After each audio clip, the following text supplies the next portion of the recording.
उन्वान Yazid की हुकूमत तारीख़ करबला का एक अहम बाब। इस्लामी तारीख में वाक़या करबला एक ऐसा वाक़या है जिसने हक और बातिल के दरमियान फ़र्क को हमेशा के लिए वाज़े कर दिया। इस वाक़ये को समझने के लिए ज़रूरी है कि हम इस दौर के सियासी और मुआशरती हालात को जानें, ख़ास तौर पर वो वक्त जब यजीद की हुकूमत कायम हुई। यही वो दौर था जब उम्मत मुस्लिमा एक बड़े इम्तिहान से गुजरी और जिसके नतीजे में करबला की अजीम कुर्बानी तारीख का हिस्सा बनी। हज़रत मुआविया बिन अबी सुफियान की वफ़ात के बाद उनके बेटे यजीद बिन मुआविया को खिलाफत दी गई। इससे पहले इस्लामी खिलाफत का निज़ाम मुख्तलिफ अंदाज में चलता रहा था, जहां सहाबा कराम और अहले इल्म की मशावरत को अहमियत हासिल थी। लेकिन जब यजीद को हुक्मरान बनाया गया तो इस तरीक़े कार में बड़ी तब्दीली आ गई। बहुत से सहाबा और अहले बैत के अफराद को इस बात पर एतराज़ था कि खिलाफत को मौरूसी बना दिया गया है। यजीद की शख्सियत और उसके तर्ज़ हुकूमत के बारे में मुख्तलिफ तारीख़ी रिवायात मिलती हैं। कुछ रिवायात में बयान किया गया है कि उसके तर्ज़ ज़िंदगी में वो संजीदगी और तकवा नज़र नहीं आता था जो एक इस्लामी हुक्मरान के लिए ज़रूरी समझा जाता था। इसी वजह से बहुत से बुजुर्ग सहाबा और अहले बैत के अफराद ने उसकी बैत करने में हिचकिचाहट जाहिर की। इसी पसे मंज़र में मदीना मुनव्वरा में ये खबर फैली कि यजीद ने तमाम अहम शख्सियात से अपनी बैत लेने का हुक्म दिया है। इस मकसद के लिए उसने अपने गवर्नरों को सख्त हिदायत दी कि जो भी उसकी बैत से इनकार करे उसे मजबूर किया जाए। मदीना में उस वक्त बहुत सी अहम हस्तियां मौजूद थीं, जिनमें रसूल अकरम सल्लल्लाहु अलैहि वसल्लम के नवासे हज़रत इमाम हुसैन रज़ियल्लाहु अन्हु भी शामिल थे। इमाम हुसैन का मुकाम और मर्तबा उम्मत मुस्लिमा में बहुत बुलंद था। वो ना सिर्फ रसूल करीम सल्लल्लाहु अलैहि वसल्लम के नवासे थे, बल्कि अपने इल्म, तकवा और किरदार की वजह से भी मुसलमानों में बहुत एहतराम रखते थे। जब मदीना के गवर्नर ने इमाम हुसैन रज़ियल्लाहु अन्हु को यजीद की बैत के लिए बुलाया तो इमाम हुसैन रज़ियल्लाहु अन्हु ने मामले को गौर से देखा और फैसला किया कि वो ऐसे हुक्मरान की बैत नहीं कर सकते जिसके तर्ज़ हुकूमत और किरदार पर सवालात मौजूद हों। इमाम हुसैन का ये फैसला सिर्फ एक सियासी फैसला नहीं था, बल्कि ये उसूलों और सच्चाई पर कायम रहने का ऐलान था। उन्होंने ये वाज़े कर दिया कि वो जुल्म या नाइंसाफ़ी के निज़ाम का हिस्सा नहीं बन सकते। इसी वजह से मदीना में हालात कशीदा होने लगे।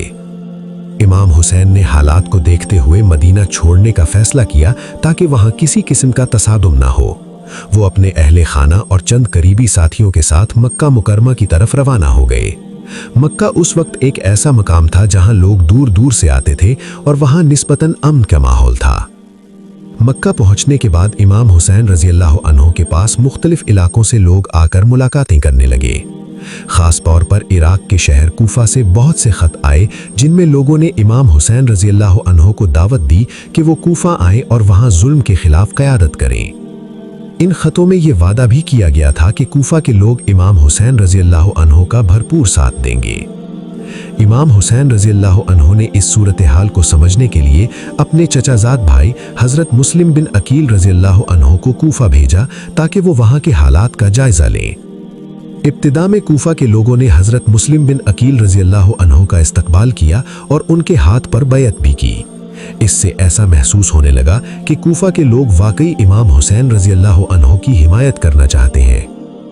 लेकिन जब यजीद को इस बात का इल्म हुआ तो उसने कूफा में अपना नया गवर्नर मुकर्रर किया, जिसने सख्त इक़दामात शुरू कर दिए।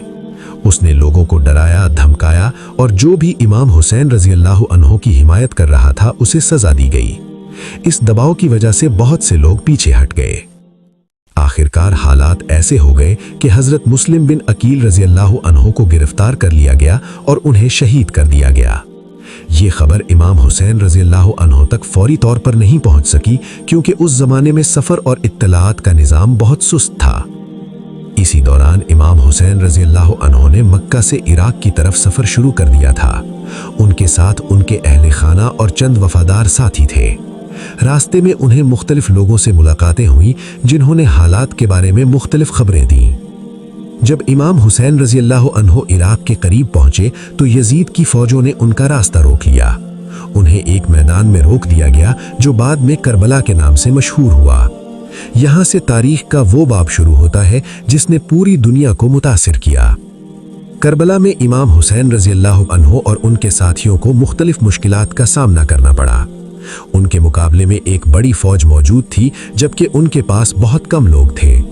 اس کے باوجود انہوں نے صبر اور ثابت قدمی کا مظاہرہ کیا۔ یزید کی حکومت کے اس دور میں جو واقعات پیش آئے، انہوں نے اسلامی تاریخ پر گہرا اثر چھوڑا۔ کربلا کا واقعہ صرف ایک جنگ نہیں تھا، بلکہ یہ اصولوں، سچائی اور انصاف کے لیے دی جانے والی قربانی کی علامت بن گیا۔ امام حسین اور ان کے ساتھیوں کی قربانی نے یہ پیغام دیا کہ حق کے لیے کھڑا ہونا کبھی ضائع نہیں جاتا۔ ظلم وقتی طور پر طاقتور نظر آ سکتا ہے، لیکن سچائی ہمیشہ زندہ رہتی ہے۔ اسی وجہ سے آج بھی جب کربلا کا ذکر ہوتا ہے تو لوگ امام حسین کی قربانی کو یاد کرتے ہیں اور اسے حق اور انصاف کی علامت سمجھتے ہیں۔ یزید کی حکومت کا ذکر بھی اسی پس منظر میں کیا جاتا ہے، کیونکہ یہی وہ دور تھا جس نے کربلا کے عظیم واقعے کو جنم دیا۔